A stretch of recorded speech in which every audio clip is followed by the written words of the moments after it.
good evening, morning, afternoon, or whatever time it may be for you. You are about to listen to a Royal Mirror audio story. The audio will be accompanied with visuals to enhance the experience. However, if you prefer to simply listen, they aren't necessary. If you'd like to follow along, or would simply prefer to read the story, you can find a link to the text in the description below. I hope you enjoy. Now, on to our tale.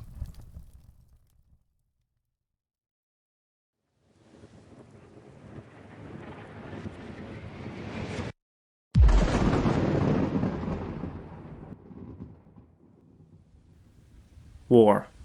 Another reality. The Vortex of New Valois. Part 2. It seemed to have taken much less time to get back to the hospital than it had for Liam to get to the crash site. Maybe he had let his guard down a little now that Voodoo had arrived.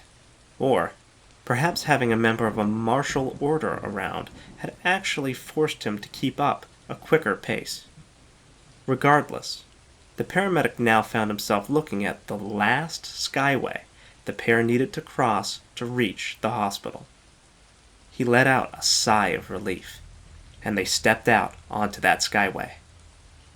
Liam had a newfound appreciation for the familiar sensation of hard, sterile floor tiling beneath his feet. Looking up from the tiles, the paramedic sighted the makeshift barricade that had been constructed to defend this entryway to the hospital. Medical storage crates, superfluous furniture, and debris had been piled up to block off most of the left side of the skyway, leaving only a small slit for whoever was on guard to peer through.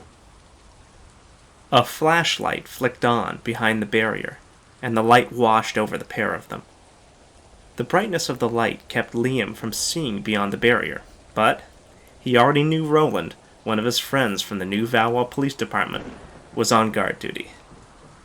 Liam, you're back. Holy shit. Did Communion really send us a knight? That's fucking sick. Voodoo was able to respond to Roland before the paramedic could. That they did, officer. I hope I can live up to your expectations. The officer lowered the flashlight and walked up towards the knight, adjusting his patrol cap and beaming up at Voodoo. A smile plastered across his face, like a child with a brand new toy. Top-of-the-line situational awareness suite in the helmet? Nanite shielding? Hey, is that an Excalibur? Can they really be modulated to fire anything from a 5 to a 20 mil? Liam grunted and rolled his eyes. He liked his friend. They had gotten along well for a long time. But he always found that the officer was a little too zealous when it came to the application of violence. That's quite enough, Roland. I'm sure our knight's got better things to do than talk to you about his equipment for the next 6 hours. The patrol officer's face instantly became more professional. He adjusted his cap and cleared his throat. Right. There's important work to be done. No doubt you've seen how rough it is on the streets, but I'm sure you're going to take care of those lowlifes for us. Right, sir? Liam felt a pang of embarrassment and worry at Roland's words. His friend had an antiquated view of the importance of violence in maintaining order. The scavengers were only doing what they needed to do to survive, what anyone would do in this situation. These people needed a cure and supplies, not bullets. Well, officer, I appreciate your concern for the safety of New Valois, but my main objective here is to get to the disease control laboratory. Liam let out a sigh of relief, but it may have been premature.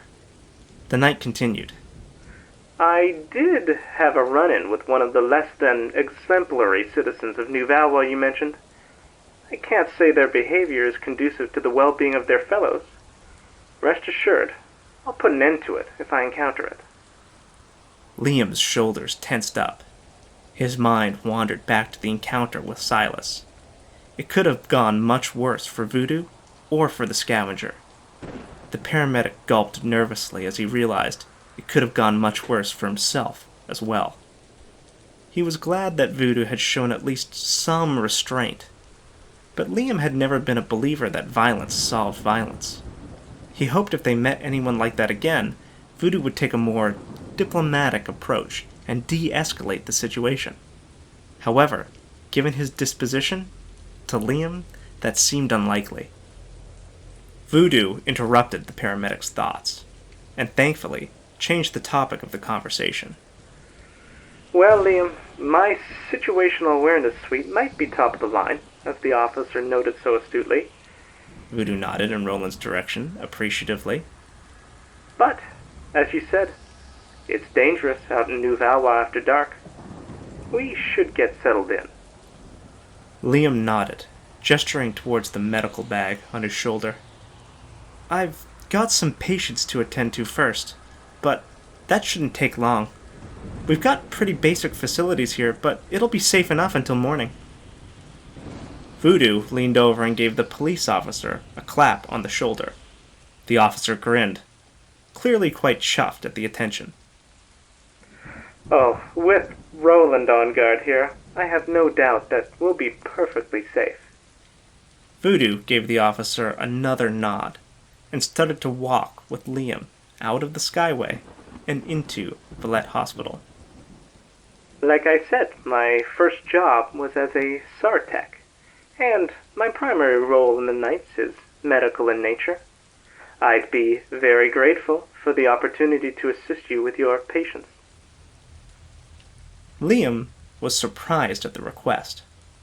Voodoo's focus on the lab and the affliction had made the paramedic feel more comfortable with him, but he hadn't expected the knight to actually be interested in rendering direct care to individual citizens. The idea of a warrior and the idea of a healer just didn't quite mesh in Liam's mind. He replied in the positive, nonetheless. Sure. I'd appreciate the help. Liam felt that he could almost detect a smile underneath that imposing helmet.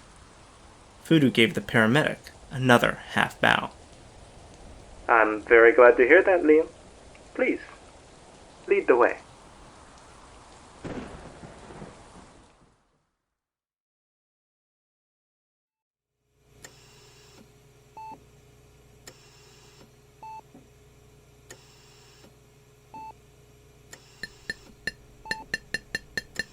Voodoo tapped his gauntlet against the side of the last vial of nanomachines for the evening. He was able to be surprisingly delicate with his suit, perhaps even demonstrating more finesse with his metal fingers than with his real ones. The knight had stayed fully clad in his armor, the suit's systems clearly aiding him in diagnosing and treating patients. Currently, it was aiding him in helping an 8-year-old girl who'd been infected with the affliction. He knelt down at her bedside with the prepared vial. Unlike Liam, Voodoo's current patient clearly didn't see anything threatening in the man's armor and weapons. The girl looked up at him in awe, clearly enamored by the trope of the heroic knight in the stories she enjoyed. For once, Liam was glad he wouldn't be seeing that trope subverted for her today. The girl's case of the affliction was bad. Her bicep was covered in bandages and gauze, but the paramedic could still see where most of the flesh was eaten away, revealing a small portion of bone. Every single person in Valette Hospital had the latest and fastest chip, the highest resolution augmented reality lenses, and access to an infinite pool of digital entertainment. Or at least, they had before the tether fell. However, things like the reconstructive nanomachines, things people really needed, were kept in short supply. Often, the paramedic thought that this was intentional. Liam shook his head. Now wasn't the time to concern himself with politics. He had managed to acquire the injection the girl needed, and Voodoo was already administering it diligently. The knight completed the injection, pulled the needle out gingerly, and gave the pinprick a quick spray of artificial skin. He passed the now empty syringe to Liam, and withdrew a bottle of pills. There was a chance of rejection when introducing the nanomachines to someone's body, and the pills would help the process. Though, like in all sciences, nothing was ever guaranteed. Voodoo reached out and placed the bottle of pills on the girl's bedside. Now, I already told your mother when you need to take these, so don't worry about remembering that. But there is something I want you to do for me. Think you can help me out? The girl simply nodded enthusiastically. Unfortunately, the paramedic could not share in her enthusiasm. He knew what was coming next. Voodoo had done it in many different ways with his many different patients to extremely variable levels of success. Somehow, the knight managed to slip a little something of his ideology in with his medicine. Voodoo gave the girl's head a pat, his gauntlet dwarfing her cartoonishly. Ah, excellent. Are you familiar with the plea to the anointed? The girl gave an enthusiastic nod. She began a rather impressive and surprising recitation in Old Domiran.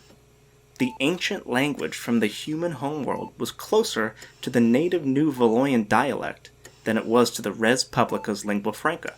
So, it was not completely unheard of on Charlemagne.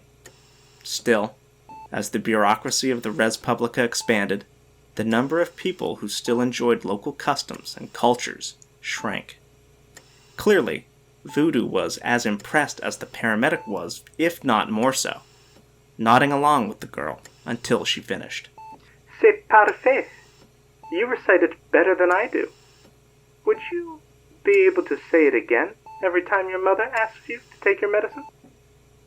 Voodoo reached over and tapped the top of the pill bottle.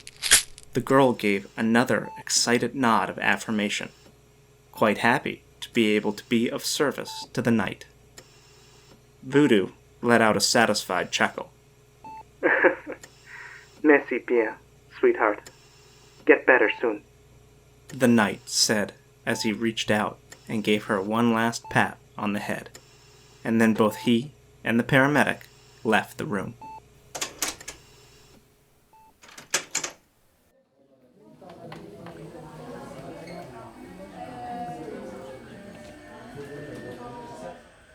Liam had taken the entire evening building up the courage to confront the knight about his insistence on proselytizing. He had come up with a careful, diplomatic approach. The paramedic figured that Voodoo might just be trying to give people some comfort, and he didn't want to belittle or shame the man for that.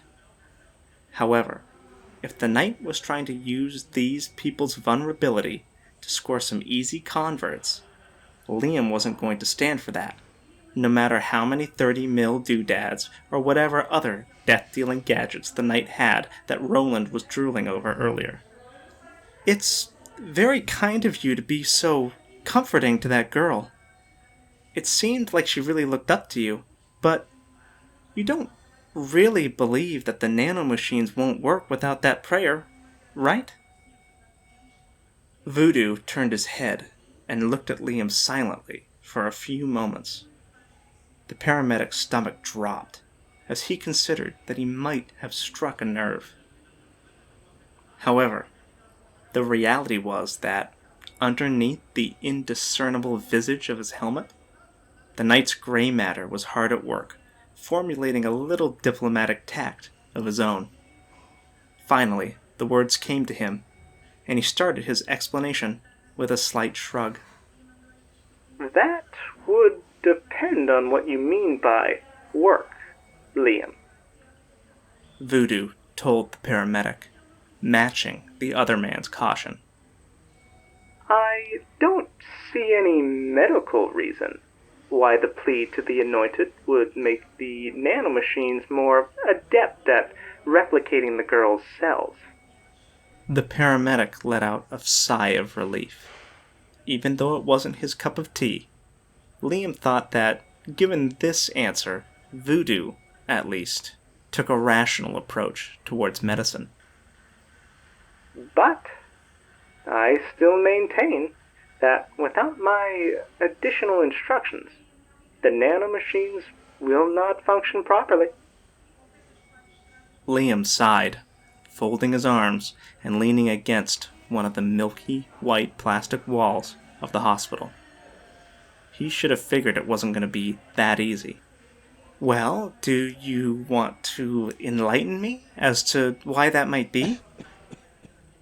Voodoo turned to face the paramedic and gave him a cordial nod. Ah, I am so very glad you asked. Liam realized that he may have talked himself into a lecture, or, worse yet, a sermon, and couldn't suppress a grimace from crossing his face. The knight, however, continued undeterred. To determine whether or not our nanomachines work, we have to know what they're supposed to do. When I was first trained in medicine, they called me a combat lifesaver. I think that's a succinct enough statement of the purpose. The nanomachines are meant to save her life. Am I correct, Liam? The paramedic continued to lean up against the hospital wall and shrugged in response. Sure, that's reasonable enough. The knight responded with another cordial nod. When I was a combat lifesaver, I was deployed on a UMR peacekeeping operation to a former Shah-Farron vassal state. While I was there, I met a man who had a run-in with a very similar weapon to the one that Luther was armed with. Nearly bisected him. Liam raised a brow. He'd seen similar injuries in his time, especially around New Valois industrial areas. Neither magnetically sealed heavy steel doors used to protect critical capital from the outside environment, nor automated assembly robots with tight production schedules cared much for soft human flesh that just so happened to get in the way of their efficient operation. Fortunately for the paramedic, he could rush his patients to top-of-the-line biotech facilities. On the battlefield, Voodoo might not have been so lucky. So, did he make it? Liam asked the knight. Voodoo leaned back against the hospital wall and cocked his head to the side, lost in thought. After a few moments of silence, a slight chuckle crackled out of his suit. Well, Liam, Voodoo started, considering each word carefully. we got everything that should have been inside of him, back inside of him. Got him to a medical camp. He managed to survive until the end of the war. Got a visa to move to the capital fleet. And landed a cushy job as lead of intervessel shipping on Tiger Corp's premier luxury accommodation yacht, the Silk Prince. Liam furrowed his brow and stroked his chin. Silk Prince. Silk Prince, why do I know that name? He thought for a few more moments before his eyes lit up in recognition, then darkened in concern. The Silk Prince? That's the ship that got split in half when that FTL portal suffered a premature closure a few years back, right? Your patient. Did he... Voodoo gave a subtle, solemn shake of his head. He didn't make it. I'll spare you the details. The knight responded simply. Liam frowned and gave the other man a look of concern. Voodoo, that's terrible. I'm sorry that happened, but it's not your fault he died. And that accident is no reason to think that the medicine you practice or the tools that you use don't matter or aren't valuable. You don't need to fall back on... Voodoo raised both of his hands in a calming gesture towards the paramedic. Don't worry, Liam. Pulling that railgun bolt out of my patient's guts and piecing him back together gave him 8 more years. 8 years he spent making a family, helping the people around him, and simply enjoying the gift of existence. So yes, of course, I think all of the sophisticated tools and knowledge I used mattered and had value. However, they did not ultimately save my patient's life. He pointed back towards the hospital room he just left. Those nanomachines I gave that girl are going to protect her. She's probably going to live another 150, maybe even 200 years with today's standards. But the nanomachines did not save her life. He lowered his finger. I've even got friends in communion. Good friends, smart friends, who are working on some tech that might prevent natural biological death altogether. Knowing them, they might just do it. But the heat death of the universe is still coming. We're all still going to die, and there isn't a single piece of medicine that will ultimately save us. The connection between Voodoo's bedside manner and his story finally clicked for Liam. And you think the plea to the anointed can save us? Save our patient? He put his hands on his hips skeptically, already anticipating the knight's response and concocting a retort. A melancholy sigh emerged from underneath Voodoo's helmet, a sigh that was clearly not directed towards the paramedic, but directed towards their patient's predicament. Perhaps all of humanity's predicament. I hope the plea to the anointed can save us. I hope it can save her. The knight concluded, nodding towards the room. Liam considered the knight's words carefully. Hope. That was a difficult thing to argue with.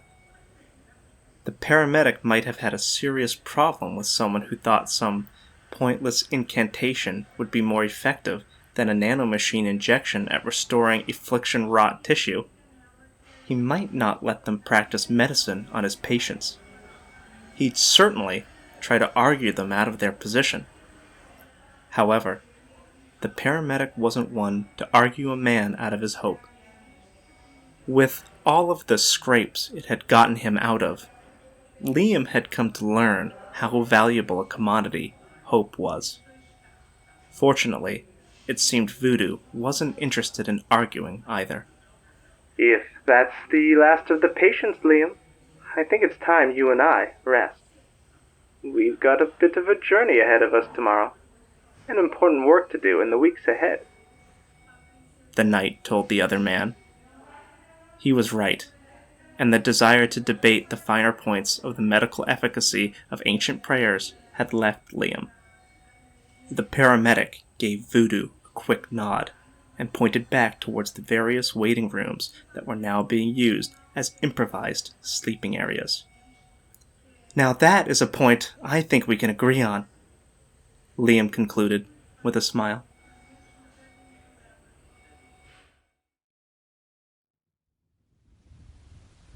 Morning came for New Valois, but the amount of light that filtered into the floor-to-ceiling windows of Valette Hospital barely changed. The storm continued to rage outside, and the gray clouds stubbornly refused to let all but a small, dim handful of the sun's rays through. Nonetheless, the information flashing in Liam's eyes through his augmented reality lens told him that it was, in fact, daytime. After too long spent on New Valois as a paramedic, Liam had already learned to trust the lens more than his eyes on certain subjects. Liam got on his knees and looked down at the motionless form of the knight. Voodoo had chosen to lay on the hospital's tiled floor rather than take up a cot or a chair, though that wasn't much of a sacrifice.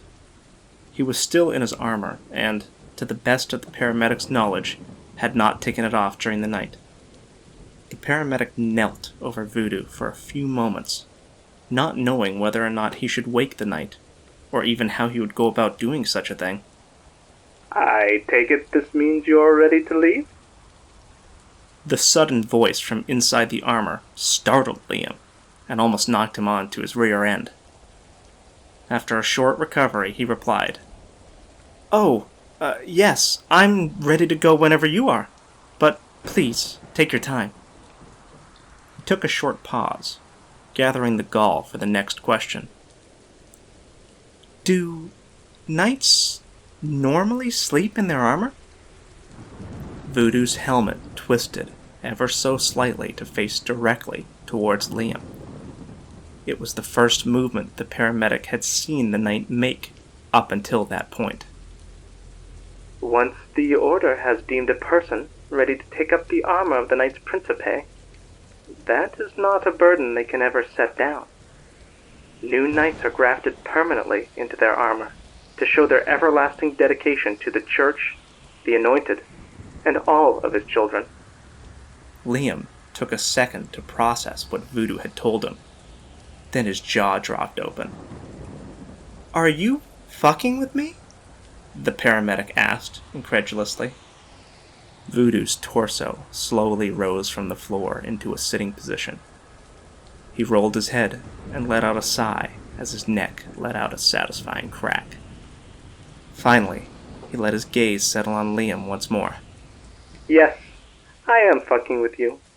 The armor's cushioning is a lot more comfortable than your cots, and frankly I was worried about my helmet or a pauldron getting nicked. The knight paused for a moment before adding, No offense. The paramedic grumbled, but before he could muster a response, Voodoo was already getting to his feet. Well, I'm ready. Allons-y. Liam pushed himself up to his feet as well, and pointed towards a door to one of the hospital stairwells. "There's no skyways connecting us to the lab, so we'll have to make the rest of the trek at ground level." Voodoo clapped Liam on the back. Then we've got no time to waste. Hope you can keep pace. Voodoo let out a chuckle. Liam let out yet another grumble. And they both made their way to the stairs and onto their journey to the disease control laboratory.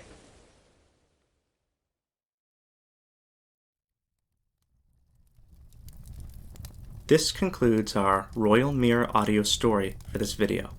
I hope you've enjoyed it. If there's an additional part to the story, it should appear in the description below when it is available. I'd like to take this time to thank all of the creators of the open source content used in this video, the ultimate creator, without whom any further creation would be impossible, and of course you, the viewer, for listening to it. Until we meet again, goodbye.